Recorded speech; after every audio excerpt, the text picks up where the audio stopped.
ஏன்னா இந்த இதுவே வந்து நான் இங்கே அமர்ந்த உடனே தான் எனக்கே வந்து ஒரு அந்த இது வரைக்கும் நான் தெரியல. இப்போ அந்த இன்விடேஷனை பார்த்த உடனே தான் உட்காருங்க இன்விடேஷனை பார்த்த உடனே, ஏன்னா தந்தை சொல் மிக்க மந்திரமில்லை என்ற தாரக மந்திரத்தை வாழ்க்கையில் பின்பற்றியது ராமர் தான்.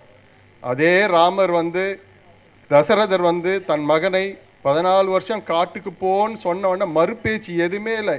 தந்தையோட ஆர்குமெண்ட்டா இல்லை எதுக்கு நான் காட்டுக்கு போனோம், நான் வந்து நாட்டை விட்டுட்டு ஏன், எதுவுமே இல்லை. எந்த ஒரு துளி ஒரு செகண்டு கூட அவர் யோசிக்கல. தந்தை சொல்றார் நீ வந்து 14 வருஷம், என்ன ரீசன் எதுவுமே தெரியாது. அந்த சொல்ற அந்த ஒரே ஒரு வார்த்தைக்காக இம்மிடியேட்டாக வந்து அதை மாதிரி இன்னைக்கு கோதண்டராம ஐயா அவர்கள் இந்த எது பேச வர்றாருன்னா தந்தை சொல் மிக்க மந்திரம் இல்லை.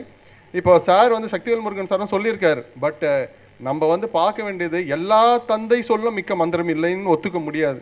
தந்தையிலே வந்து யார் எந்த தந்தை அறத்தை சார்ந்து ஒழுக்கத்தை சார்ந்து என்ன பண்புகளை சார்ந்து பண்றாங்களோ அந்த தந்தையோடைய சொல் தான் மந்திரம் மிக்க மந்திரம் இல்லையே தவிர சில தந்தை எல்லாம் பார்த்தீங்கன்னா இப்போ எல்லா தந்தையும் சொன்னாலாம் கிடையாது.